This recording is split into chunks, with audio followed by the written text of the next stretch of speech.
ইন্নামা ইয়াখশাল্লাহা মিন ইবাদিহিল উলামা।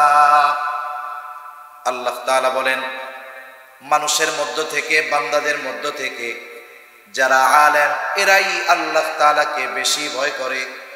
এই জন্য আল্লাহ তাআলার কাছে যদি সবচাইতে সম্মানিত উঁচু মর্যাদার মানুষ হইতে হয়, ধর্মীয় জ্ঞান অর্জন ব্যতীত কিয়ামত পর্যন্ত সম্ভব নয়। সাথে সাথে আল্লাহ তাআলা বলেন, ইয়ারফাইল্লাহুল্লাযীনা আমানু মিনকুম ওয়াল্লাযীনা উতুল ইলমা দারাজাত।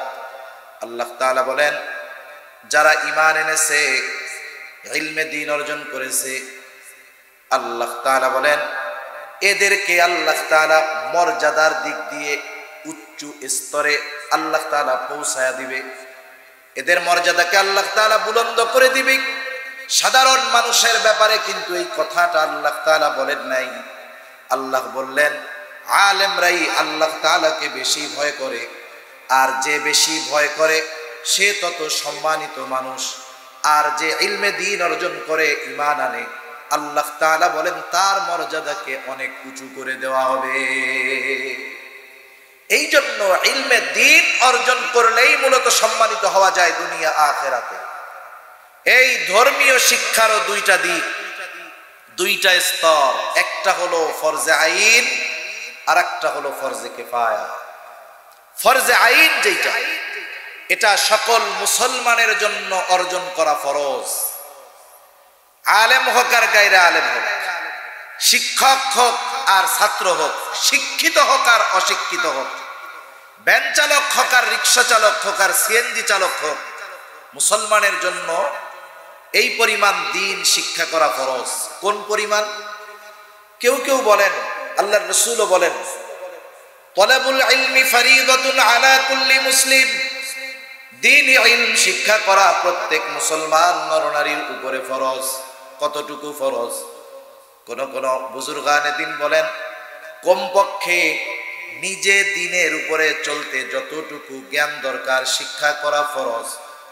আর একদল বলে না, কারণ আল্লাহ তাআলা কোরআনুল কারীমের মধ্যে বলেন, ইয়া আইয়ুহাল্লাযীনা আমানু কু আনফুসাকুম ওয়া আহলিকুম নারা। আল্লাহ তাআলা বলেন, হে ঈমানদারেরা, নিজেকে জাহান্নামের আগুন থেকে বাঁচাও, অধীনস্থদেরকেও জাহান্নামের আগুন থেকে বাঁচাও। আমরা নিজেকে জাহান্নামের আগুন থেকে কেমনে বাঁচাবো? আল্লাহ তাআলার আদেশ নিষেধ মান্য করার মাধ্যমে নিজেকে জাহান্নাম থেকে বাঁচাতে হবে। বুঝে থাকলে একটু বলেন তো, আল্লাহ তাআলার আদেশ নিষেধ যদি মান্য করে চলতে হয়, ইলমে দ্বীন অর্জন করার দরকার আছে না? না। আল্লাহ রাব্বুল আলামিনের দরবারে অগণিত শুকর যে মহান মালিক আমাদের হায়াতে বরকত দিয়ে সুস্থ রেখে দীর্ঘক্ষণ পর্যন্ত বিজ্ঞ উলামা ইকরামের জবান থেকে বহুত গুরুত্বপূর্ণ কথা শ্রবণ করবার, আমাকেও আপনাদের খেদমতে কিছু কথা বলবার তৌফিক আল্লাহ তাআলা দিয়েছেন। সে মহান মনিবকে খুশি করার জন্য মহব্বতের সাথে জবান খুলে অন্তর থেকে আমরা একবার কালিমাতুশ শুকর পাঠ করি, আলহামদুলিল্লাহ। অগণিত দুরূদ ও সালাম সাইয়্যিদুল আম্বিয়া, আশরাফুল আম্বিয়া, খাতামুল আম্বিয়া, ইমামুল মুরসালিন, রাহমাতুল লিল আলামিন মুহাম্মাদুর রাসূলুল্লাহ সাল্লাল্লাহু আলাইহি ওয়াসাল্লামের উপর। শুরুতে দু একটা কথা না বললেই নয়। আসলে এক নাম্বার হলো, আমন্ত্রিত উলামা ইকরামের মধ্যে মুরব্বী যারা আছেন, যারা আমাদের মাথার তাজ, তাদের কথা ভিন্ন। ওনাদের মর্যাদা, ওনাদের সম্মান এক জায়গায় অন্যরকম। কিন্তু সাধারণ উলামা ইকরাম যারা আছেন, এদের ক্ষেত্রে স্তর বিন্যাস না করলেই জিনিসটা সুন্দর হয়। যেমন প্রধান বক্তা, এরপরে বিশেষ বক্তা, এগুলো তো মোটামুটি একটা সুন্দর, তাই না? কিছু কিছু অঞ্চলে আছে 1 নম্বর বক্তা, 2 নম্বর বক্তা, 3 নম্বর বক্তা, 4 নম্বর বক্তা। এখন একজন বক্তব্য দিবে, বলে একটু আগে বক্তব্য শেষ করলেন আজকের মাহফিলের 2 নম্বর বক্তা। এখন 2 নম্বর শব্দটা কেমন লাগে বলেন তো? অনেক সময় শব্দ ব্যবহারের কারণে অনেক সময় ওই শব্দটা বোকা হয়ে যায়। ব্যবহারের কারণে অনেক ওজনদার শব্দের ওজন নষ্ট হয়ে যায়। দেখা যাবে কি আমাদের মতো পাতি লোকজন নামের আগে আল্লামা দিয়ে রাখছে। যারা আমাদের মাথার তাজ, তাদের বিষয়টা ভিন্ন, কারণ তারা তো আল্লামাদের ওস্তাদ, তাই না? তাদের বিষয় ভিন্ন। এই জায়গা দিয়ে রাখছে আল্লামা। এই শব্দটার যখন অহরহ ব্যবহার হবে, এক সময় শব্দের ওজন আর ঠিক থাকবে না। এই যে আপনারা নাম দিচ্ছেন, আমার নামটা মোটা করে উপরে দিচ্ছেন, মনে হয় আমি একটু মোটা সোটা অন্যদের চাইতে বেশি, এই জন্য এই কাজটা না করিয়া মুরব্বী যে তার নাম আগে দিলে ভালো দেখা যায়। আপনারা তো দিচ্ছেন ঢাকার থেকে আসতেছে, আমি দেখতেছি আর আমার লজ্জা লাগতেছে। ইসমাইল খান সাহেব, সারা বাংলাদেশে ওনাদের ছাত্ররা আছে। দেখা যাবে যে অনেক আমাদের ওস্তাদ অনেক আছে, ওনার ছাত্র, সেই হিসাবে আমার দাদা ওস্তাদ হয়ে যাবে, কিন্তু নামটা নিচে, এটা ঠিক না। আবার অনেকে মনে করে যে আমাদের কাছের মানুষ, দূরের মানুষের নাম ঠিক করে দিলাম, কাছের মানুষ তো আছে। আপনারা আমার দাওয়াত দিচ্ছেন, একদিন আইছে, কিন্তু বিপদে পড়লে উনি আপনাদের কাছে আগে আসবে। এজন্য এই বিষয়গুলো ঠিক রাখা এরপরে ওলামায়ে কেরাম যাদের দাওয়াত দিলেন, মুরব্বী যারা আছে ঠিক আছে, প্রধান অতিথি ঠিক আছে, প্রধান মুফাসসির ঠিক আছে, আমন্ত্রিত ওলামায়ে কেরাম, এর মধ্যে যিনি মুরব্বী তার নামটা উপরে দিয়ে ওইভাবে ধারাবাহিকতার ক্রমান্বয়ে সাজায়া বয়ানের সময় লেখা দিতে পারেন, ইনি এই সময় করবেন। তাহলে জিনিসটা আরো সুন্দর হবে। বাহির থেকে মেহমানরা আইসা এটা দেখা লজ্জা পাবে না। আশা করি আমাদেরকে আর আপনারা লজ্জা দিবেন না। তার একটা খুশির সংবাদ বলি। আজকে যদিও এখানে ওনার নাম নাই, বাংলাদেশের একজন বিজ্ঞ ব্যক্তিত্ব মৌলানা গাজী সানাউল্লাহ রহমানী সাহেব বারাকাল্লাহু ফি হায়াতি হযরত আসবেন। এটা আপনাদের জন্য একটা ভালো সুখবর। আমি বেশি সময় আপনাদের কষ্ট দিব না, ইনশাআল্লাহ যথাসময় হযরত আসবেন, আপনাদেরকে গুরুত্বপূর্ণ কথা শোনাবেন। আমি আপনাদের খেদমতে কিছু কথা পেশ করবার নিয়তে পবিত্র কোরআনুল কারীমের একটা আয়াতের অংশ ও রাসূল আকরাম সাল্লাল্লাহু আলাইহি ওয়াসাল্লামের অবনীত হাদিস থেকে একটা হাদিস পাঠ করেছি।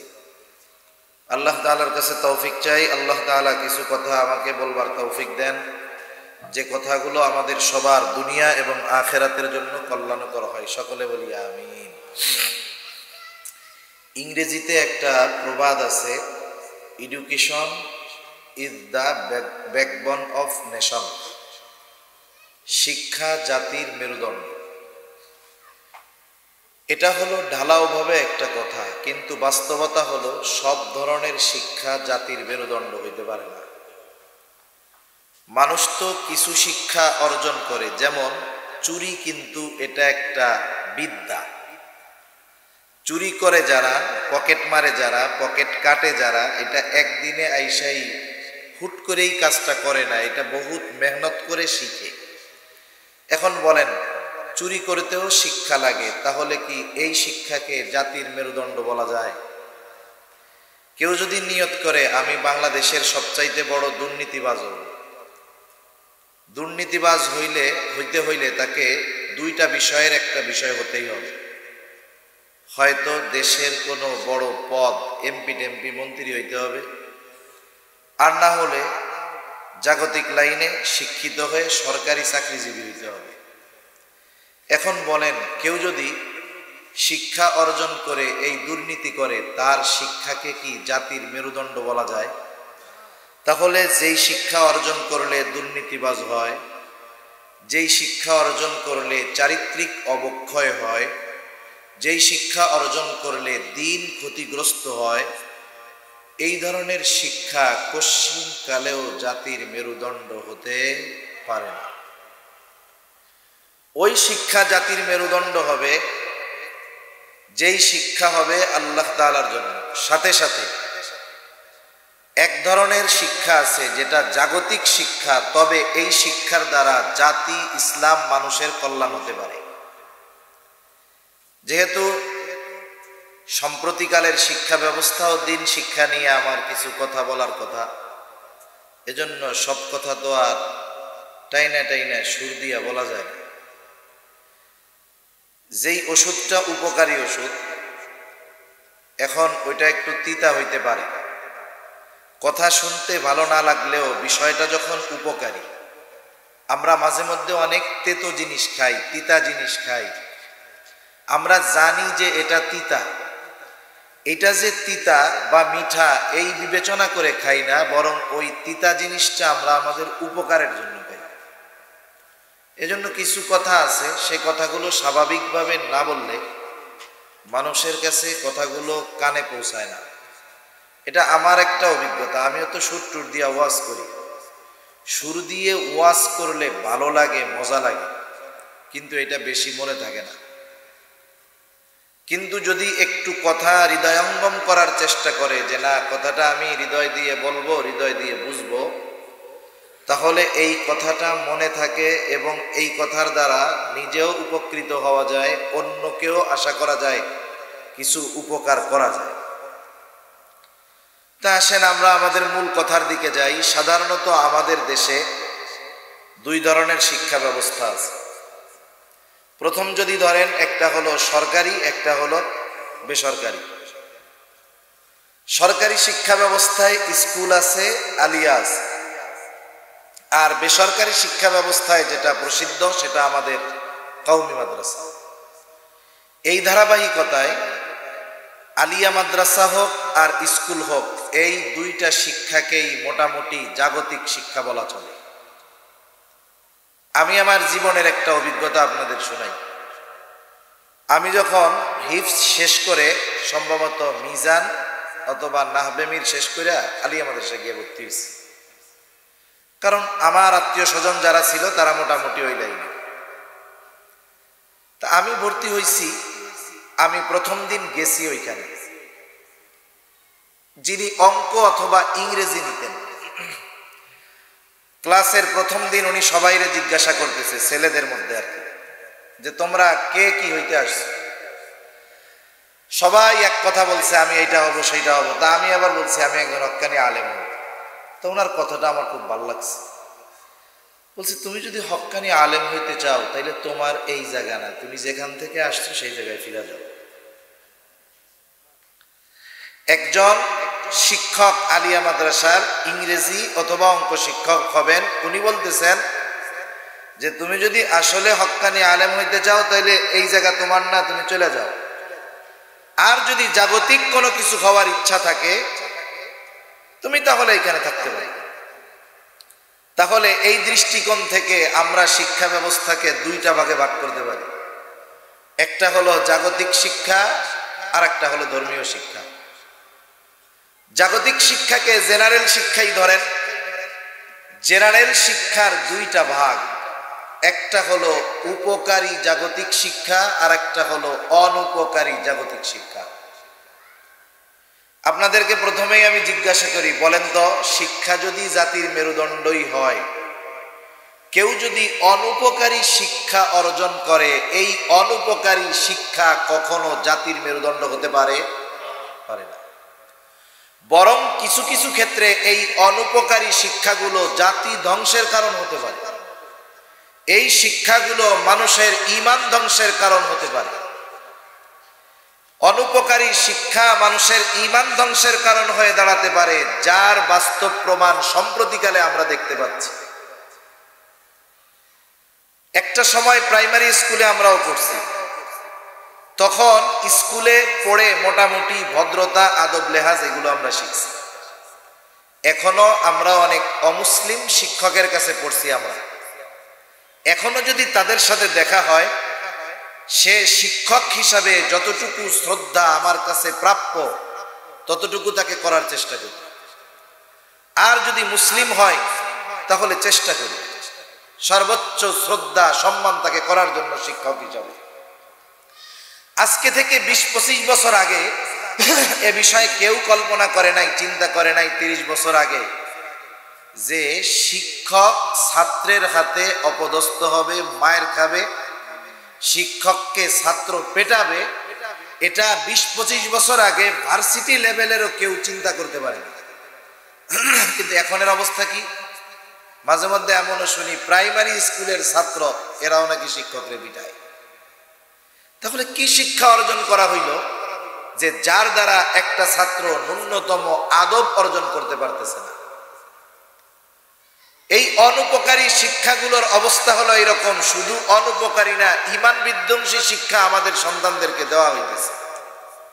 এবং ইউরোপ আমেরিকার কৃষ্টি কালচার, অসভ্যতা, সেকুলারিজম সহ এমন কিছু বিষয় আমাদের আগামী প্রজন্মের সামনে নরমাল করার প্রচেষ্টা চলতেছে যে এটা একজন সচেতন অভিভাবক চিন্তা করলে তার রাতের ঘুম হারাম হয়ে যায়।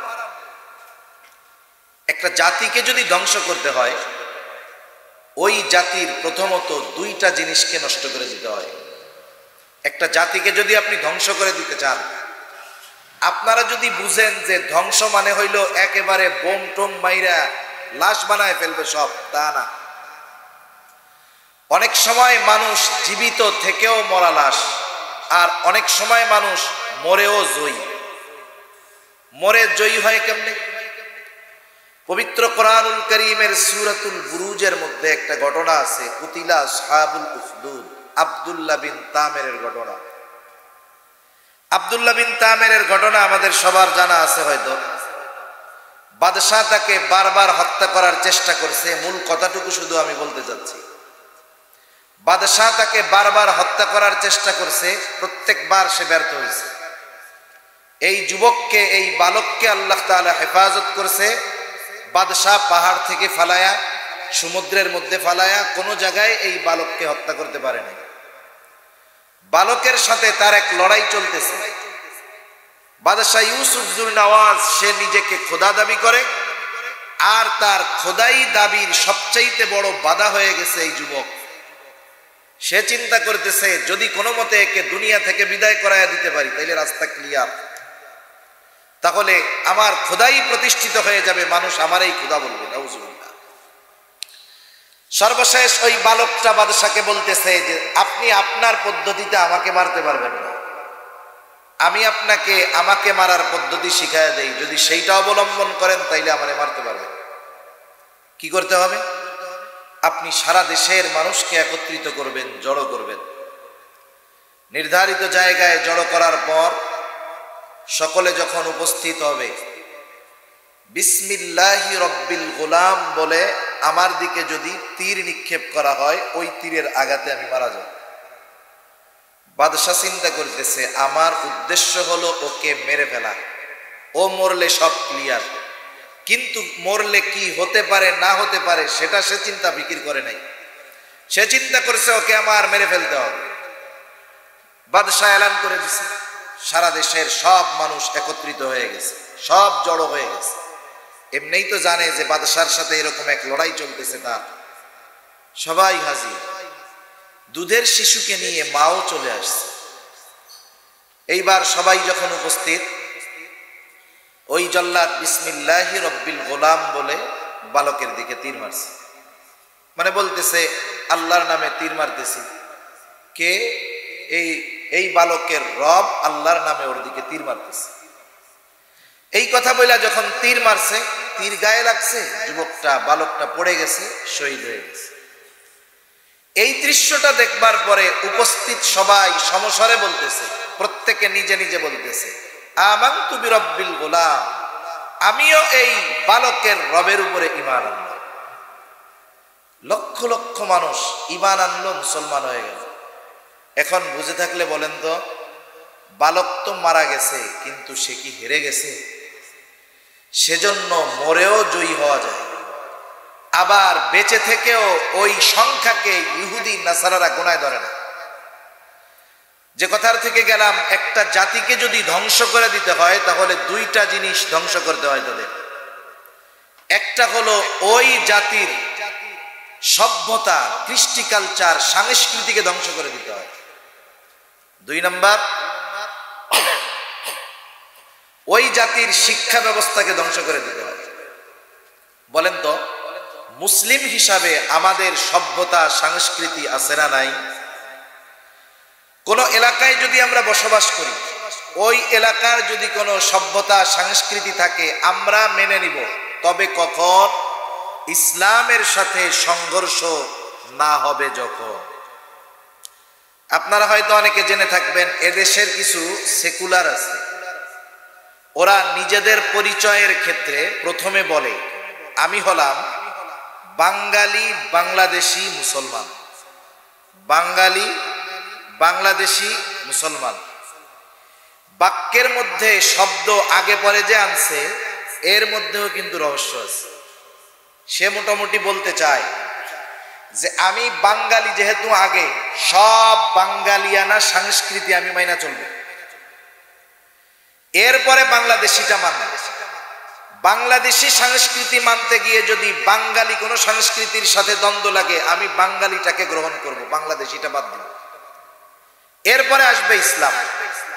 তার মানে ইসলামের ওই সমস্ত বিষয় আমরা মাইনা নিব যেগুলো বাংলাদেশি কালচার আর বাঙালি কালচারের সাথে সংঘর্ষ হবে না।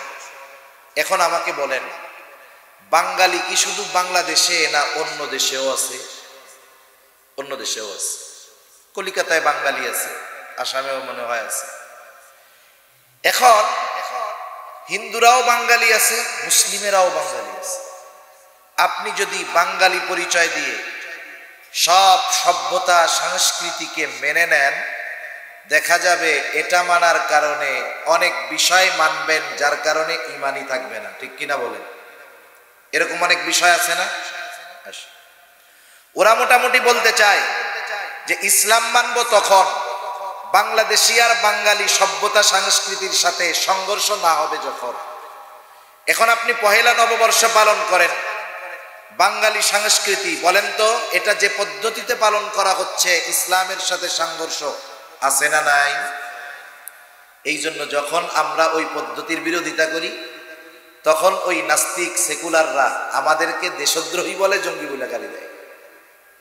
এই ধরনের অনেক অনুষ্ঠান আছে যেগুলো বাঙালিরা পালন করে, বাংলাদেশি পালন করে, ইসলামের সাথে সাংঘর্ষিক। যে কথার থেকে গেলাম আর কি, এই যে আগে বাঙালি, এরপরে বাংলাদেশি, এরপরে মুসলিম বলার দ্বারা উদ্দেশ্য হলো ইসলাম বাঙালিয়ানা বাংলাদেশি সভ্যতা সংস্কৃতি ঠিক রাখার পরে ইসলাম মানো। আর এরকমটা যদি কেউ করে, বলেন তো ঈমান থাকবে নাকি? থাকবে না। উদাহরণ দিতে গেলে অনেক লম্বা সময় যাবে। তবে পরিচয়ের ক্ষেত্রে আমরা কি বলি? আমরা বলি আমরা হলাম মুসলিম বাংলাদেশি বাঙালি। আমার মুসলমানিত্ব ঠিক থাকতে হবে, এরপরে বাঙালি সংস্কৃতি আমি মেনে নিব। যদি বাঙালি কোনো সংস্কৃতি আমার ইসলামের সাথে সংঘর্ষ হয় ওটাকে আমরা বাদ দিয়ে দেব। বাঙালি সংস্কৃতিও মাইনা নিব, তবে কখন? ইসলামের সাথে সংঘর্ষ না হবে যখন। যদি বাঙালি সংস্কৃতি মানতে গিয়ে ইসলামের সাথে কোনো সংঘর্ষ লেগে যায়, নিঃসন্দেহে ওটাকে লাথি মেরে ফেলে আমি আমার ইসলামকেই গ্রহণ করব। ঠিক কিনা বলেন? কিন্তু ওরা কি চায়? ওরা চায় 3 নম্বরে ইসলাম থাকবে, আগে অন্যগুলা থাকবে। আর আফসোসের ব্যাপার, শুধু বাঙালি সভ্যতা সংস্কৃতি ঢুকায়া দিছে তা না, আমাদের মধ্যে ইউরোপিয়ান কালচারকেও ওরা ঢুকায়া দিতে সফল হয়েছে। যার কারণে আমরা নামে মুসলমান আছি কিন্তু বাস্তবে মুসলমানিত্ব আমাদের মধ্যে নাই। এই দৃষ্টিকোণ থেকে যদি ওই পরিস্থিতি আমাদের মধ্যে চলে আসে, তাইলে মনে করেন আমরা মরা, এ বাইচে থাইকা কোনো লাভ নাই। 200 কোটি সংখ্যা, 200 কোটি মুসলমান, ওই 1 কোটি ইহুদি গোনায়ও ধরে না। এইরকম 200 কোটি না, আরো যদি 500 কোটিও হয়, যেই জাতি তাদের নিজস্ব সভ্যতা সংস্কৃতি থেকে বের হয়ে গেছে, অন্যদের কালচারকে গ্রহণ করেছে, বহন করেছে, মেনে চলতেছে, ওই রকম মুসলমান যদি 200 কোটি না, গোটা দুনিয়ায় 500 কোটিও হয়, ওই 100 কোটি ইহুদি গোনায় ধরবে না, কারণ আমরা জিন্দা লাশ হয়ে গেছি। দ্বিতীয় যেই জিনিসটা লাগবে, একটা জাতিকে ধ্বংস করতে হলে ওই জাতির শিক্ষা ব্যবস্থাকে ধ্বংস করে দিতে হবে। মূলত আমরা কিন্তু মুসলিম জাতি, আমাদের শিক্ষা ব্যবস্থা হবে ইসলামের আলোকে। যখনই শিক্ষা ব্যবস্থা থেকে ইসলামকে বাহির করতে সফল হবে, বুঝবেন আমাদের ধ্বংস পতন এটা ত্বরান্বিত হচ্ছে। এখন আফসোসের ব্যাপার, এদেশে 92% মুসলমানের সর্বোচ্চ 5% এরা হয়তো মাদ্রাসায় পড়ে, বাকি 85%-র উপরে পড়ে গতানুগতিক যেই সিলেবাস, স্কুলের সিলেবাস অথবা আলিয়া মাদ্রাসার সিলেবাস। এখন যদি এই জেনারেল শিক্ষা থেকে ইসলামকে দূর করা যায়, তাহলে এদেশের 85% মুসলমানের মধ্য থেকে দিন উঠে যাবে। এজন্যই প্রতি বছর দেখেন না, নতুন বই যখন দেয় তখনই উল্টাপাল্টা বাধায় দেয়। এটা যে ভুলে হয় বা অনিচ্ছায় হয় তা না, এটা মোটামুটি ইচ্ছায় হয়। এখন ইচ্ছা করে এটা কেন করে? করারও একটা কারণ আছে। একটা সময় গ্রাম অঞ্চলে চুরি হইতো, চুরি, চোর যারা চুরি করে এদের কাছ থেকে শোনার। একটা বাড়িতে সে যে চুরি করতে পারবে এটা কেমনে বুঝে? চোর প্রথম ওই বাড়িতে গভীর রাত্রে যায়, মধ্যরাতের পরে যখন মানুষের গভীর ঘুম হয়। আর চিকিৎসা বিজ্ঞান বলে রাত 10টা থেকে রাত 2টা পর্যন্ত ডিপ স্লিপ, গভীর ঘুম হয় তখন 2টা-3টা পর্যন্ত। এই সময় চোর সুন্দর মতো যেই বাড়িতে চুরি করবে ওই বাড়িতে যায়। চোর তার চুরির কাজ সারতে যেই আওয়াজ হবে এর একটা মাত্রা আছে, সে ওই সমপরিমাণ মাত্রা অথবা তার চাইতে একটু বেশি জোরে বাড়িতে আওয়াজ দেয়। দরজায় দেয়, বেড়ায় দেয়, টিনের চালা থাকলে তার উপরে দেয়। গভীর রাত্রে যদি এই রকম অনাকাঙ্ক্ষিত কোনো আওয়াজ হয়, আর যদি ওই ঘরের কোনো লোক সজাগ থাকে, কমপক্ষে তো বলবে এই কে রে। চোর যদি এই আওয়াজ আসে তাহলে বুঝবে এই বাড়িতে আজকে আর আমল করা যাবে না, এটা ভবিষ্যতের জন্য থাক। আর যদি ওই পরিমাণ আওয়াজের পরে কোনো আওয়াজ ঘর থেকে আসে না, ও মনে মনে চিন্তা করবে যাক তাহলে আজকে আমার এই বাড়িতে আমলটা করা যাবে। কারণ ও জানে আমি যেই আওয়াজটা করেছি আমার চুরির কাজ সারতে এর চাইতে বেশি আওয়াজ হবে না। এই ঈমান চোরেরা, এরা তো ঘর চুরি করে, ওরা হলো ঈমান চোর। আমাদের আফসোস, আমাদের মুসলমান সন্তানদের পাঠ্যপুস্তক প্রণয়নের জায়গায় প্রকৃত মুসলমান নাই। যেগুলা আছে এগুলা হলো সব সেকুলার অথবা ইসলাম বিদ্বেষী অথবা মুনাফিকদের দালাল। এটাই বাস্তব কথা। এই শিক্ষা ব্যবস্থায় যখন ওরা তো ঈমান চোর, ওরা আমাদের ঈমান পরীক্ষা করবে কেমনে? যে চুরি করার সময় হয়েছে কি হয় নাই কেমনে বুঝবে? এই জন্য যেহেতু জাতিকে ধ্বংস করতে হলে শিক্ষা ব্যবস্থাকে ধ্বংস করতে হবে, এটা অন্যতম একটা বিষয়। এই জন্য পাঠ্যপুস্তকের মধ্যে দেখেন 3য় শ্রেণীর ধর্ম বই, বইটার নাম ইসলাম ও নৈতিক শিক্ষা। এটাই তো নাম নাকি? ইসলাম ও নৈতিক শিক্ষা। এই বইয়ের কাভার পেজ, পেছনের কাভার পেজের ভেতরের সাইডে একটা দুর্গার মূর্তি দিয়ে দিচ্ছে। ভুল হইলে 1-2টা হইতে পারে, এদেশে লক্ষ লক্ষ বইতে এই বিষয়টা আসছে, বরং সব বইতেই বলা চলে।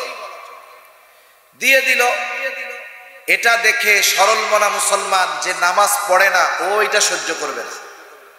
যখন গুঞ্জর প্রতিবাদের আভাস পাইছে যে এটার তো জোরালো প্রতিবাদ হবে, পরের দিন থেকে উঠায় নিয়ে গেছে। রাষ্ট্রের ক্ষতি হয়েছে, টাকা পয়সার ক্ষতি হয়েছে, কিন্তু ওরা মোটামুটি বুঝতে পারছে এখনো এরা ইমানদার আছে। যদি একটু আমরা যদি ভুল বলে মেনে চুপ থাকতাম তাহলে দেখতেন ওইটা কাভার পেজে না, এক সময় মূল বইয়ের যে কোনো একটা পাঠ্যসূচি অথবা যে কোনো একটা অধ্যায়ে ওই বিষয়টাকে ইনক্লুড করে দেওয়া হতো। আমরা একটু আওয়াজ করছি, কিছু ঘটছে। এরপরে আসেন, একটা বই যখন দেওয়া হয় ওই বইটার মধ্যেই যে শুধু শিক্ষণীয় বিষয় থাকে তা না, ওই বইয়ের প্রত্যেকটা পেজে ছবির মধ্যেও শিক্ষণীয় বিষয় থাকে। ওই ছবিও ওই ক্লাসের ছাত্রকে একটা মেসেজ দিবে, একটা শিক্ষা তার মাথার মধ্যে ঢুকায় দিবে। এখন বইয়ের নাম হলো ইসলাম ও নৈতিক শিক্ষা। আমরা যখন প্রাইমারিতে পড়ছি তখন বইয়ের নাম ছিল ইসলাম শিক্ষা, আর কিছু ছিল না। আগেই আমি বলি, শিক্ষা ব্যবস্থাকে কিন্তু সেকুলার শিক্ষা ব্যবস্থা করার চেষ্টা চলতেছে। এবার আসেন, আমি আপনাদের জিজ্ঞাসা করি, বুঝে থাকলে জবাব দিয়ে একটু বলেন তো, ইসলামের মধ্যে পরিপূর্ণ নীতি নৈতিকতা আছে না নাই? ইসলামের মধ্যে নীতি নৈতিকতা পূর্ণাঙ্গ রূপে আছে, এ ব্যাপারে কোনো সন্দেহ নাই। যদি ইসলামের মধ্যেই পরিপূর্ণ রূপে নীতি নৈতিকতা থাকে, তাহলে ইসলাম ও নৈতিক শিক্ষাকে আলাদাভাবে উল্লেখ করার কারণ কি? এদিকে কি মেসেজ? এই জায়গায় মেসেজ দেওয়া হচ্ছে, শোনো, ইসলাম শিখে নৈতিকতা অর্জন করা যায় না, এটা আলাদাভাবে অর্জন করতে হয়। একটা সময় শুধু ইসলাম শিক্ষা ছিল, এখন দিছে ইসলাম ও নৈতিক শিক্ষা। আপনি যদি একটা জিনিসকে বাদ দিয়ে দিতে চান, ওই জায়গায় আপনাকে আরেকটা শব্দ আনতে হবে।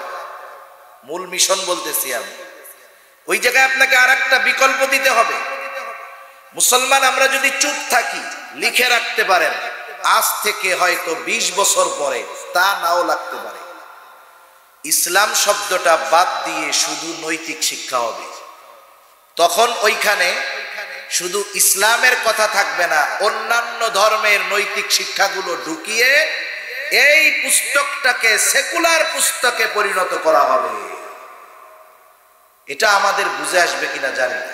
শব্দ বাড়াইছে মনে হয় ভালো করছে, তা না, শব্দ বাড়াইছে কেন? আর একটাকে ফালাই দেওয়ার জন্য, এটাই তো আমরা বুঝি না। যাক, এটা গেল। এরপরে আফসোস লাগে বিষয় হলো, এই বিষয়গুলো নিয়ে প্রতিবাদ করা উচিত ছিল। অভিভাবকদের সচেতন সতর্কতা বেশি জরুরি ছিল। এক্ষেত্রে অভিভাবকদের সচেতনতা এটা খুব কম। ওনারাও চিন্তা করে এগুলা কইয়া বিপদে পড়ে লাভ আছে, হুজুররা কোক, জেলখানায় গেলে ওনারা যাবে, আমরা বাড়ি বসে বসে ওনাগুলোকে দোয়া করব। সবাই যদি জেলে যায়, বাইরে থেকে দোয়া করবে কারা? মাদ্রাসার শিক্ষক, মাদ্রাসার পাঠ্যপুস্তকের পরিস্থিতিও ভালো না। দেখেন, আমি কয়েকটা জিনিস আপনাদেরকে দেখাই। একটা বইয়ের নাম হলো শিল্প ও সংস্কৃতি, দাখিল 6ষ্ঠ শ্রেণী। দাখিল 6ষ্ঠ শ্রেণী, ক্লাস 6-এ যেই ছেলে আর যেই মেয়ে পড়ে, নিঃসন্দেহে তারা বালক বালিকা, প্রাপ্তবয়স্ক বয়স্ক হয়ে গেছে। আমরা অনেক সময় অনেক অভিভাবক বুঝে না, মনে করে 18 বছরের আগে মনে হয় বালেগ হয় না। অথচ নবী আহাদ্দুল বুলুগ, বালেগ হওয়ার সর্বশেষ সীমা 15 বছর। তা 15 বছর আবার ইংরেজি হিসাবে না, 15 বছর হলো চন্দ্র হিসাবে। এই হিসাবে 14.5 বছর সামথিং, 14.5 বছর ইংরেজি হিসাবে, 14.5 বছরে একটা ছেলে পরিপূর্ণ বালেগ হয়ে যায়। এর আগেও হতে পারে, কিন্তু 14.5 বছর বয়সে সে 9 বছরে হয়ে যায়। তাহলে ক্লাস 6-এ যে পড়ে, তার বয়স কমপক্ষে 6-6-12, কমপক্ষে 12 বছর, 13-14 বছরে হইতে পারে। এখন আসেন, একটা মেয়ে যখন প্রাপ্তবয়স্ক হয়, বলেন তো তার চেহারা সবার সামনে খুলে রাখা জায়েজ আছে নাকি? তার জন্য পর্দা করা সুন্নাত না ফরজ? ফরজ।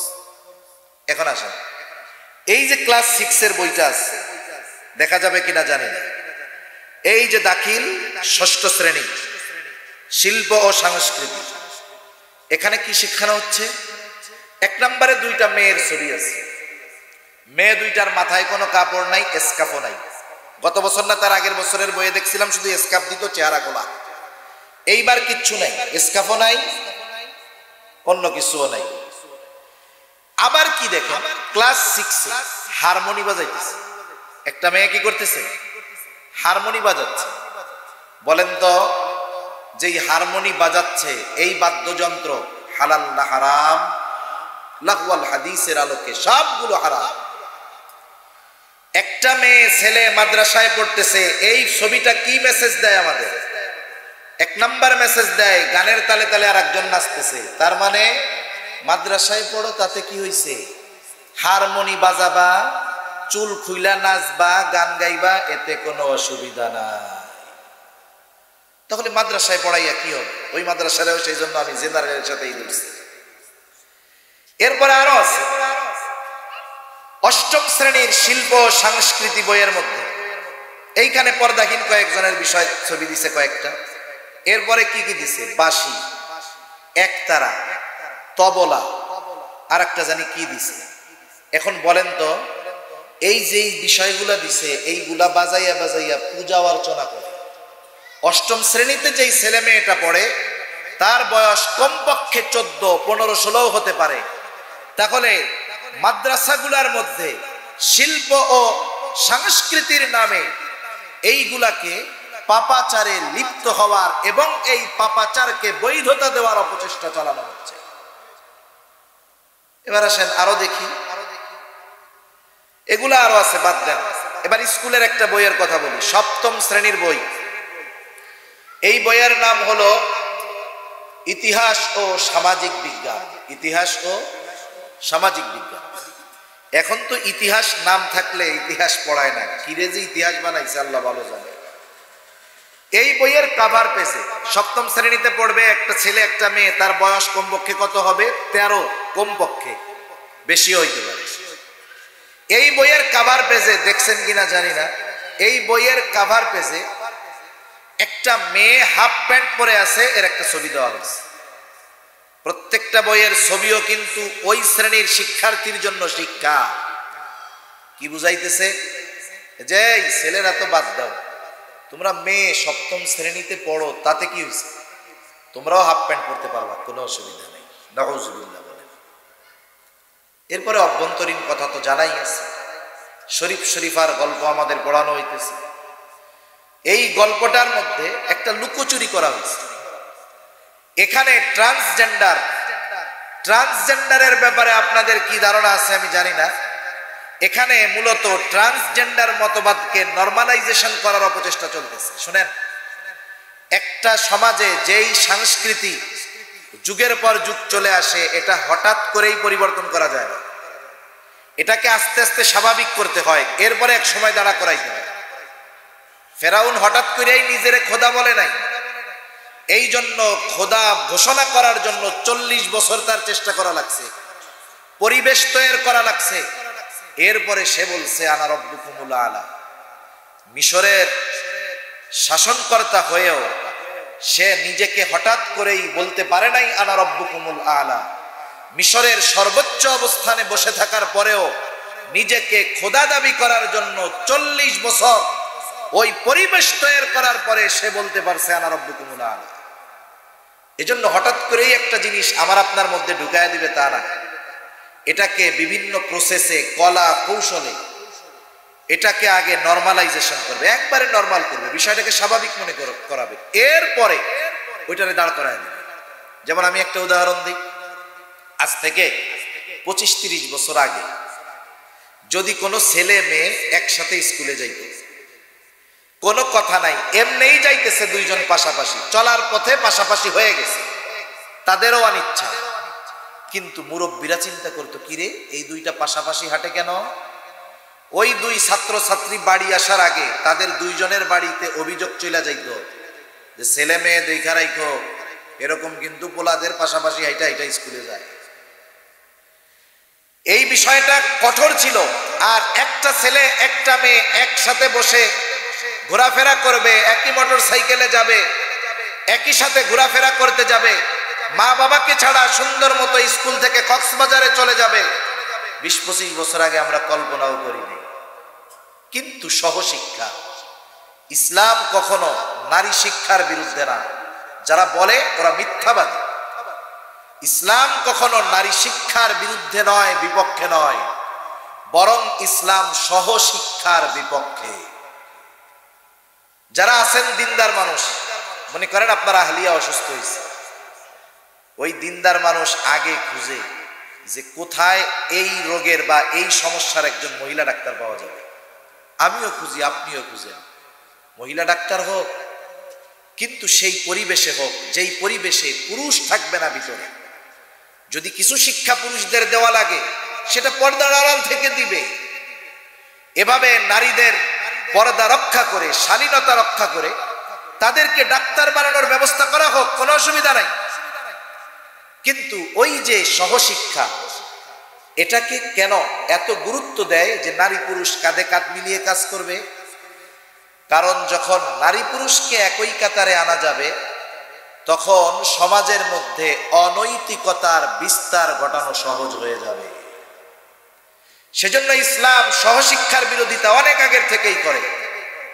এদেশের উলামায়ে কেরামও করছেন।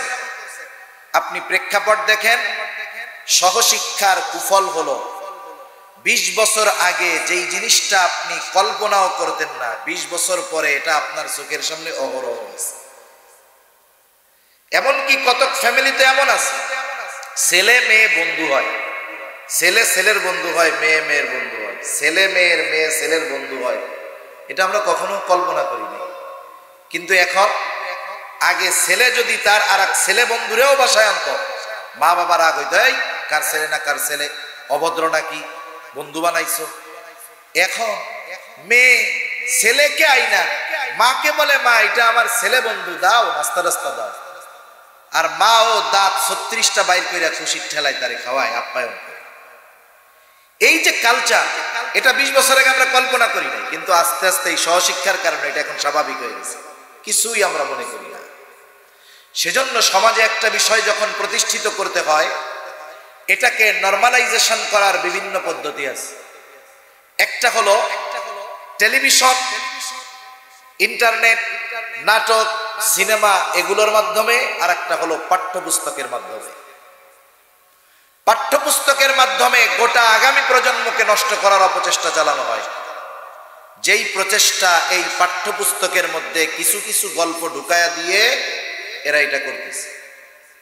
এখন সব গল্পগুলো বলার মতো তো আমার সুযোগ নাই। এই শরীফার গল্পের একটা অংশ বলি, আরো অনেক গল্প আছে। শরীফার গল্পটা, এটা গত বছরও এই ধরনের গল্পটাই ঢুকাই দিছিল পাঠ্যপুস্তকে, আন্দোলন হয়েছে, ওইটারে স্থগিত রাখছে। এই বছর শুধু একটা শব্দ পরিবর্তন করে ওই গল্পটাকেই মূলত আবার ঢুকায় দেওয়া। বিষয়টা কি? শরীফ ছেলে হিসাবে বড় হয়েছে, আস্তে আস্তে কিছুদিন পর তার মনে মনে হচ্ছে যে আমি মনে হয় মেয়েদের কিছু ধারণ করতেছি, মনে মনে আমাকে মেয়ে মনে হইতেছে। এই বিষয়টাকে যদি স্বীকৃতি দিয়ে দেওয়া হয়, ক্ষতি কি হবে এর আগে আমি দুই একটা কথা বলে নিই। সৃষ্টিগত হিসাবে আল্লাহ তাআলা মানুষকে পুরুষ অথবা নারী হিসাবে সৃষ্টি করেছেন। আল্লাহ তাআলা কোরআনুল কারীমের মধ্যে বলেন, ইয়া আইয়ুহান নাসুত্তাকু রাব্বাকুমুল্লাযী খালাকাকুম মিন নাফসিন ওয়াহিদা ওয়া খালাকা মিনহা যাওজাহা ওয়া বাসসা মিনহুমা রিজালান কাসীরান ওয়া নিসাআ। আল্লাহ তাআলা প্রথমে জানাইলেন যে আমাদেরকে এক সত্তা, এক জনের থেকে আল্লাহ সৃষ্টি করেছেন, আর তার থেকেই তার সহধর্মীকে আল্লাহ সৃষ্টি করেছেন, এবং ওই দুইজনের মধ্যে থেকে অনেক নারী পুরুষকে আল্লাহ সৃষ্টি করেছেন। তাহলে দুনিয়ায় মানুষ দুই ধরনের হবে, হয়তো পুরুষ হবে, না হয় নারী হবে। এখন নারীকে আর পুরুষকে কষ্ট হইতেছে নাকি আপনাদের? নারী হলো সে যে পরিপূর্ণভাবে নারীর বৈশিষ্ট্য নিয়ে জন্মগ্রহণ করছে। নারীর বৈশিষ্ট্যগুলো কি? প্রাপ্তবয়স্ক হওয়ার পরে প্রতি মাসে তার একটা সমস্যা হবে, সে সন্তান ধারণে সক্ষম হবে, আরো আরো শারীরিক মানসিক বিষয়গুলো আছে। পুরুষকে যে পরিপূর্ণ পুরুষের বৈশিষ্ট্য নিয়ে জন্মগ্রহণ করে সে হলো পুরুষ। পুরুষের বৈশিষ্ট্য কি এগুলো আমরা জানি। এইবার আমাদের সমাজে তো আর এক ধরনের মানুষ দেখা যায়, তাদেরকে আমরা বলি হিজড়া। নাম দিছে তারা থার্ড জেন্ডার, জেন্ডার দুইটাই, পুরুষ অথবা নারী। এখন হিজড়া কারা? হিজড়ার সংজ্ঞা হইল যে একসাথে নারী এবং পুরুষ উভয়ের বৈশিষ্ট্য নিয়ে জন্মগ্রহণ করে। এক ব্যক্তির মধ্যেই নারীর কিছু বৈশিষ্ট্য আছে, পুরুষের কিছু বৈশিষ্ট্য আছে। এটাকে আমরা বানাইছি তৃতীয় লিঙ্গ, থার্ড জেন্ডার। না না, শরীয়তের হুকুম কি? শরীয়তের হুকুম হলো ওই উভয় বৈশিষ্ট্য নিয়ে জন্মগ্রহণকারী মানুষটা, তার মধ্যে যদি পুরুষের বৈশিষ্ট্য বেশি থাকে, তাহলে একজন সুস্থ পুরুষের ব্যাপারে শরীয়তের যেই হুকুম, যেই মানুষটা উভয় বৈশিষ্ট্য নিয়ে জন্মগ্রহণ করছে তবে পুরুষের বৈশিষ্ট্য বেশি, তার ব্যাপারেও একই হুকুম। কারো মধ্যে যদি নারীর বৈশিষ্ট্য বেশি থাকে, পুরুষের বৈশিষ্ট্য কম, তাহলে তার ব্যাপারে হুকুম কি? একজন সুস্থ নারীর ব্যাপারে যেই হুকুম তার ব্যাপারেও সেই হুকুম। এখন বিষয় হলো আমাদের সামাজিক সমস্যার কারণে এই যে হিজরা মূলত এটা একটা রোগ, এটা একটা রোগ। বঙ্গবন্ধু মেডিকেল কলেজ বিশ্ববিদ্যালয়ের একজন প্রফেসর শিশু বিশেষজ্ঞ তিনি বলতেছেন যে আসলে আমাদের অজ্ঞতার কারণে সমস্যাটা হয়েছে। এই ছোট বাচ্চা যখন উভয় বৈশিষ্ট্য নিয়ে জন্মগ্রহণ করছে তার মা বাপ জানে, কিন্তু লজ্জায় চিকিৎসাও করায় না, কাউরে বলেও না, লজ্জায় থাকে। তা ওনরা যদি ওই সময় চিকিৎসকের কাছে নিয়ে যায়, যথাযথ চিকিৎসার মাধ্যমে তার ভিতরে যদি নারীর বৈশিষ্ট্য বেশি থাকে ওটাকে রেখে পুরুষের বৈশিষ্ট্যগুলো অস্ত্রোপচার অপারেশনের মাধ্যমে পরিপূর্ণ নির্মূল করে দেওয়া সম্ভব, এবং ওই লোকটা মানুষটা পরিপূর্ণ একজন সুস্থ নারী, যেই যেই বিষয় তার আছে, শারীরিক, বাচ্চা ধারণের ক্ষমতা, অন্যান্য বিষয় সব তার হবে, কোনো অসুবিধা নেই। পুরুষের ক্ষেত্রে ওই রকম বৈশিষ্ট্য যদি পুরুষের বেশি থাকে, নারীর যদি কম থাকে, ওই সময় যদি ট্রিটমেন্ট করাইতো তাহলে পুরুষের নারীর বৈশিষ্ট্যগুলো অপারেশনের মাধ্যমে বের করে পরিপূর্ণ তাকে পুরুষের বৈশিষ্ট্যের মধ্যে পুরুষের মতো যেই বৈশিষ্ট্য পরিপূর্ণভাবে সেটা অর্জন করতে পারে। এখন আসেন, এ বিষয়টা আগে অনেকে জানতো না, সম্প্রতিকালে জানার পরে অনেক উভয় বৈশিষ্ট্য নিয়ে জন্মগ্রহণকারী ব্যক্তি অপারেশন করে যার মধ্যে নারীর বৈশিষ্ট্য বেশি সে পুরুষের বৈশিষ্ট্য ফেলে পরিপূর্ণ নারী হয়ে যেতেছে। এটাতে কিন্তু কোনো সমস্যা নেই, কারণ এটা তার অসুস্থতা, সে ট্রিটমেন্ট করতে পারে। কিন্তু প্রবলেমটা কোথায়? প্রবলেমটা হলো ট্রান্সজেন্ডারে। ট্রান্সজেন্ডার কি? ট্রান্সজেন্ডার হলো একজন পরিপূর্ণ পুরুষের বৈশিষ্ট্য নিয়ে জন্মগ্রহণ করছে, তার মধ্যে নারীর কোনো বৈশিষ্ট্য নাই, কিন্তু কিছুদিন পরে ওর মনে মনে মনে হয় যে আমি মনে হয় একটু মেয়ে মেয়ে রে। এইবার ও দাবি কইরা বসে, যদিও আমার বৈশিষ্ট্য দেখতে সৃষ্টিগতভাবে সব পুরুষের, কিন্তু আসলে আমি মেয়ে। বলেন তো, আমি আপনাদের একটা বানান বলি, এটা ঠিক হয় কিনা বলবেন। ক লয়াকারে লা, মূলা হইছে। কিয়ামত পর্যন্ত কলা কি মূলা হবে? কলা যদি বলে না রে ভাই আমি আসলে মূলা, জীবনেও হবে। কিয়ামত পর্যন্ত কলা যেমন মূলা হবে না, অনুরূপ ভাবে পুরুষের বৈশিষ্ট্য নিয়ে জন্মগ্রহণ করেছে যে সে যদি নিজেকে বলে আমি নারী, আর এই বিষয়টা যদি সে প্রতিষ্ঠিত করতে চায় আইন হিসাবে তার পক্ষেও বলা হয় যে হ্যাঁ তুই মনে করছো মনে মনে নারী, হ্যাঁ তুমি নারী, কিয়ামত পর্যন্ত সে নারী হবে না। আমাদের বড় বদনসিব যে এই বিষয়টা আমাদের দেশে আইন প্রণয়নের চেষ্টা চলতেছে, প্রণয়ন হয় নাই, খসড়া চলতেছে দেশে। এই আইনের জন্য যারা সবচাইতে বেশি ডোনেট করে আমেরিকা, এই আইন পাশ করতে তাদের প্রায় 70 বছর আন্দোলন করছে, এরপরে তারা করতেছে, কারণ ওরা তো আগের থেকে এরকম। আর 92% মুসলমানের দেশে 7 বছরও লাগে নাই, ওই আইন মোটামুটি হয়ে গেছে, এখন শুধু বাস্তবায়ন প্রণয়ন করতে বাকি। এখন বলেন, যদি সমাজে এই পরিস্থিতি হয়, একটা মেয়ে সে কয়দিন পরে যদি মনে করে যে আমি ছেলে, চুলকাইটা সুন্দর মতো প্যান্ট শার্ট পরে ঘুরে বেড়ায়, ও কিন্তু জীবনেও ওই মেয়েটা যদি বিভিন্ন অস্ত্রোপচারের মাধ্যমে ছেলেও যদি সাজে, আল্লাহ তাআলা সৃষ্টিগতভাবে যেই বৈশিষ্ট্যগুলো তাকে দিয়েছে ও জীবনেও সেটা পাবে না, পাইলেও তার জন্য এটা শরীয়ত অনুমোদন করে না। নিঃসন্দেহে এটা কুফরি আকীদা, কুফরি মতবাদ। এই মতবাদের পক্ষে যারা বলবে, সমর্থন যারা করবে, আইন প্রণয়ন যারা করবে, নিঃসন্দেহে সবগুলো বেঈমান, এ ব্যাপারে কোনো সন্দেহ না। এখন আসেন, শিক্ষার কথা বলতে গিয়ে অনেক দূর চলে গেলাম। আমাদের বাচ্চাদেরকে এই জঘন্য বিষয় থেকে যদি বাঁচাতে হয়, তাহলে জাগতিক অনুপকারী শিক্ষা এগুলো থেকে আমাদের সন্তানদেরকে বাঁচাইতে হবে। তাহলে শিক্ষা, জাগতিক শিক্ষার 2 প্রকারের, একটা হলো অনুপকারী শিক্ষা, এটা এতটা অনুপকারী যে এটা ঈমান ধ্বংসের কারণ হয়ে যেতে পারে। দ্বিতীয়টা হলো উপকারী শিক্ষা। উপকারী শিক্ষা কি? ডাক্তার হয়েছে, ইঞ্জিনিয়ার হয়েছে, এটা উপকারী শিক্ষা, তবে শর্ত সাপেক্ষে। শর্ত সাপেক্ষে কেমনে? একজন ডাক্তার হইল, ও মনে মনে চিন্তা করছে ডাক্তার তো হইছি, কামানোর তো বহুত রাস্তা আছে। চিটাগাং শহরে একটা চেম্বার দিছে, 2000 টাকা ভিজিট নেয়। একজন লোক গেছে, সুস্থ রোগী, সুস্থ মানুষ। ডাক্তার তো সেই এক্সপিরিয়েন্স অর্জন করছে যে একটা মানুষের চোখ, জিহ্বা, হাত, নার্ভ দেখে সে বলতে পারে যে এর শারীরিক কোনো সমস্যা আছে কিনা। ও দেখলো যে সুস্থ মানুষ, চিন্তা করলো এই লোকের কাছ থেকে তো 2000 টাকা নিয়ে এই সাইডে দেওয়া যাবে, একে ধরে রাখতে হবে। এইবার ভয়ভীতি দিয়া 30,000 টাকার টেস্ট লিখবে, আবার ওইখানে বলবে আপনি তো আমার পরিচিত মানুষ, 10% ডিসকাউন্ট দিয়ে দিলাম। এগুলো করাবেন কিন্তু ওই ডায়াগনস্টিক সেন্টার থেকে, ওইখানেই ভালো, ওইখানে গেলে আমার পক্ষ থেকে 10% ছাড়। ওই লোক যাবে ওইখানে। ওই লোক যাওয়ার পরে ওরাও বুঝবে যে এটা সুস্থ, মূলত এখান থেকে এর কাছ থেকে কিছু টাকা খসায়া ডাক্তার এখান থেকে 50% কমিশন পাবে।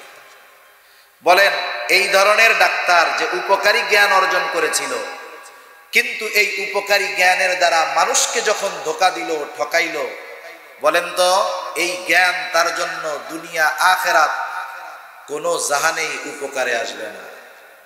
কিন্তু এই ব্যক্তি যদি ডাক্তার হয়ে চিন্তা করতো আমার গ্রামের মানুষ দরিদ্র অসহায়, আমি মাসে একদিন বা সপ্তাহে একদিন গ্রামে যাব, ফ্রি রোগী দেখব, প্রাথমিক চিকিৎসার যেই ওষুধগুলো, নাপা, গ্যাসের বড়ি, এগুলো গরিবদেরকে ফ্রি দিব, আর এই কাজটা আমি করব আল্লাহর সন্তুষ্টির জন্য, খেদমতে খালকের নিয়তে আল্লাহর সন্তুষ্টির জন্য করব। বলেন তো এই ডাক্তারের এই উপকারী জ্ঞান আল্লাহর সন্তুষ্টি এবং উম্মতের কল্যাণে ব্যয় করার জন্য তার দুনিয়ারও উপকার হবে, আখিরাতের উপকার হবে, ঠিক কিনা বলেন? এবার আসেন ধর্মীয় শিক্ষা। ধর্মীয় শিক্ষা হলো এমন এক শিক্ষা, এই শিক্ষা অর্জন ব্যতীত দুনিয়ার শ্রেষ্ঠ মানুষ হওয়া সম্ভব নয়। 5 মিনিট এর মধ্যেই শেষ হয়ে যাবে ইনশাআল্লাহ। এই শিক্ষা অর্জন ব্যতীত দুনিয়ার শ্রেষ্ঠ মানুষ হওয়া সম্ভব নয়, সর্বোচ্চ সম্মানিত মানুষ হওয়া সম্ভব নয়। আল্লাহ তাআলা এই কথা কোরআনুল কারীমের মধ্যে বলেন, দুনিয়ার সর্বোচ্চ সম্মানিত মানুষকে আল্লাহ তাআলা বলেন ইন্না আকরামাকুম ইনদাল্লাহি আতকাকুম। সবচাইতে সম্মানিত হলো ওই ব্যক্তি যে আল্লাহ তাআলাকে বেশি ভয় করে, যে যত বড় মুত্তাকি সে তত বড় সম্মানী। এখন মুত্তাকিকে, বড় মুত্তাকিকে আল্লাহ তাআলা বলেন ইন্নামা ইয়াখশাল্লাহা মিন ইবাদিহিল উলামা। আল্লাহ তাআলা বলেন মানুষের মধ্য থেকে, বান্দাদের মধ্য থেকে যারা আলেম, এরাই আল্লাহ তাআলাকে বেশি ভয় করে। এই জন্য আল্লাহ তাআলার কাছে যদি সবচাইতে সম্মানিত উঁচু মর্যাদার মানুষ হইতে হয়, ধর্মীয় জ্ঞান অর্জন ব্যতীত কিয়ামত পর্যন্ত সম্ভব নয়। সাথে সাথে আল্লাহ তাআলা বলেন ইয়ারফাইল্লাহুল্লাযীনা আমানু মিনকুম ওয়াল্লাযীনা উতুল ইলমা দারাজাত। আল্লাহ তাআলা বলেন যারা ঈমান এনেছে, ইলমে দ্বীন অর্জন করেছে, আল্লাহ তাআলা বলেন এদেরকে আল্লাহ তাআলা মর্যাদার দিক দিয়ে উচ্চ স্তরে আল্লাহ তাআলা পৌঁছায়া দিবে, এদের মর্যাদাকে আল্লাহ তাআলা বুলন্দ করে দিবে। সাধারণ মানুষের ব্যাপারে কিন্তু এই কথাটা আল্লাহ তাআলা বলেন নাই। আল্লাহ বললেন আলেমরাই আল্লাহ তাআলাকে বেশি ভয় করে, আর যে বেশি ভয় করে সে তত সম্মানিত মানুষ। আর যে ইলমে দ্বীন অর্জন করে, ঈমান আনে, আল্লাহ তাআলা বলেন তার মর্যাদাকে অনেক উঁচু করে দেওয়া হবে। এই জন্য ইলমে দ্বীন অর্জন করলেই মূলত সম্মানিত হওয়া যায় দুনিয়া আখিরাতে। এই ধর্মীয় শিক্ষারও দুইটা দিক, দুইটা স্তর, একটা হলো ফরজে আইন আর একটা হলো ফরজে কিফায়া। ফরজে আইন যেটা, এটা সকল মুসলমানের জন্য অর্জন করা ফরজ। আলেম হোক আর গায়রে আলেম হোক, শিক্ষক হোক আর ছাত্র হোক, শিক্ষিত হোক আর অশিক্ষিত হোক, ভ্যান চালক হোক আর রিক্সা চালক হোক আর সিএনজি চালক হোক, মুসলমানের জন্য এই পরিমাণ দ্বীন শিক্ষা করা ফরজ। কোন পরিমাণ? কেউ কেউ বলেন, আল্লাহর রাসূলও বলেন তলাবুল ইলমি ফরিদাতুন আলা কুল্লি মুসলিম, দ্বীন ইলম শিক্ষা করা প্রত্যেক মুসলমান নরনারীর উপরে ফরজ। কতটুকু ফরজ? কোন কোন বুজুর্গানে দ্বীন বলেন কমপক্ষে নিজে দ্বীনের উপরে চলতে যতটুকু জ্ঞান দরকার শিক্ষা করা ফরজ। আর একদল বলে না, কারণ আল্লাহ তাআলা কোরআনুল কারীমের মধ্যে বলেন ইয়া আইয়ুহাল্লাযীনা আমানু কু আনফুসাকুম ওয়া আহলিকুম নারা। আল্লাহ তাআলা বলেন হে ঈমানদারেরা, নিজেকে জাহান্নামের আগুন থেকে বাঁচাও, অধীনস্থদেরকেও জাহান্নামের আগুন থেকে বাঁচাও। আমরা নিজেকে জাহান্নামের আগুন থেকে কেমনে বাঁচাবো? আল্লাহ তাআলার আদেশ নিষেধ মান্য করার মাধ্যমে নিজেকে জাহান্নাম থেকে বাঁচাতে হবে। বুঝে থাকলে একটু বলেন তো, আল্লাহ তাআলার আদেশ নিষেধ যদি মান্য করে চলতে হয়, ইলমে দ্বীন অর্জন করার দরকার আছে না? না, অবশ্যই আছে। অথচ উচিত ছিল এই 92% মুসলমানের দেশে জেনারেল শিক্ষা ব্যবস্থা হোক আর যেটাই হোক, জেনারেল শিক্ষা ব্যবস্থায়ও এইভাবে প্রণয়ন করা যেখানে একটা মুসলমানের সন্তান এই জরুরতে দ্বীন তথা ফরজ পরিমাণ দ্বীন যেন স্কুল থেকে শিখতে পারে, সেই ব্যবস্থা করা রাষ্ট্রের পরিচালকদের উপরে দায়িত্ব ছিল। কিন্তু আফসোস, এরা দ্বীন শিখাবে কোথায়? আগামী প্রজন্মকে কেমনে নাস্তিক বানানো যায়, আগামী প্রজন্মকে কেমনে ধ্বংস করে দেওয়া যায়, সেকুলার বানানো যায়, ধর্মহীন বানানো যায়, এই শিক্ষা ব্যবস্থা প্রণয়নেই এরা ব্যস্ত। ঠিক কিনা বলো? এখন ওরা যেহেতু এই দায়িত্ব নেয় নাই, আমাদের তো ব্যবস্থা করতে হবে, আমাদেরকে তো আমাদের জাহান্নাম থেকে বাঁচাতে হবে। এই জন্য দ্বীনি শিক্ষা প্রতিষ্ঠানগুলোর বিকল্প কোনো কিছু নাই। ফরজ পরিমাণ দ্বীন আমরা শিখবো। অনেকে হয়তো শিখে না, নামাজ পড়ে কিন্তু জরুরতে দ্বীন তার জানা নাই। এজন্য তাদের উচিত মসজিদের ইমাম সাহেবের কাছে বলা, যেহেতু উলামায়ে কেরাম আছেন, তাদের সাথে পরামর্শ করা যে আমরা কিভাবে দ্বীনটা শিখতে পারি। যাদের মাদ্রাসায় যাওয়ার সুযোগ নাই, অনেক জায়গায় বয়স্ক মাদ্রাসা আছে, অনেক জায়গায় রাতের বেলা ব্যবস্থা করে, আবার এই সুযোগ নাই, সময় আছে, আপনি দাওয়াতে তাবলীগে চলে যান। এই যে 2, 3, 4 বিশ্ব ইজতেমা উলামায়ে কেরামের তত্ত্বাবধানে, লাভ কি? আমি যদি বলতে যাই কত লম্বা হয়ে যাবে। উলামায়ে কেরামের তত্ত্বাবধানে যান, আপনি পারেন না, 3 চিল্লার জন্য যান, গিয়ে বলেন যে আমি তো দ্বীন জরুরতে দ্বীন জানা নাই, আমাকে এমন একটা জামাতের সাথে দেন, আমি যেন এই জরুরতে দ্বীন পরিপূর্ণভাবে শিখে পরে বাড়ি ফিরতে পারি। ইনশাআল্লাহ 120 দিন সময় দিয়া উলামায়ে কেরামের সাথে থেকে এই বিষয়টা ইনশাআল্লাহ আপনি অর্জন করে আসতে পারেন। বহুত মানুষ দেখছি কোরআন শিখে আসছে, বহুত মানুষ দেখেছি কোরআনের অনেকগুলো সূরা মুখস্থ করে আসছে। কারণ উলামায়ে কেরামের কাছে যখন, উলামায়ে কেরামের সংস্পর্শে যখন কেউ থাকে, উলামায়ে কেরাম সীমাবদ্ধ বিষয়ের উপরে মানুষকে শিখায় না। উলামায়ে কেরাম যখন কোনো জিম্মাদার থাকেন, কোন জামাতের আমির থাকেন, উনি প্রত্যেকটা ব্যক্তির দুর্বলতা কোথায় দ্বীনের ব্যাপারে ওইটাকে অ্যানালাইসিস করে করে যার যেমনটা দরকার ওই বিষয়গুলো ওনারা তাকে শিক্ষা দেন। সেজন্য যদি সুযোগ থাকে যাবেন।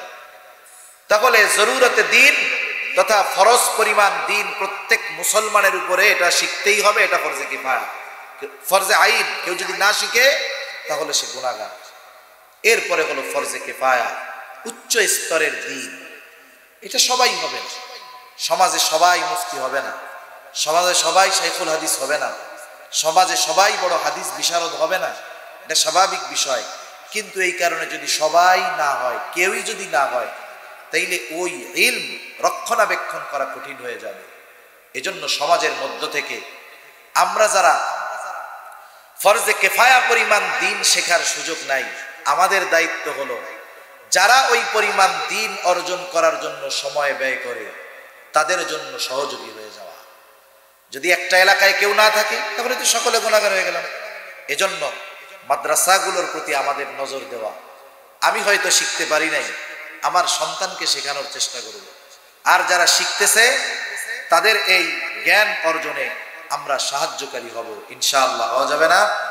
আল্লাহ সুবহানাহু ওয়া তাআলা আমাদের সকলকে আগামীর এই কঠিন ফিতনাগুলো বুঝবার এবং ওই ফিতনাগুলো থেকে বেঁচে থাকার তৌফিক আল্লাহ দান করুন। সকলে বলি আমিন।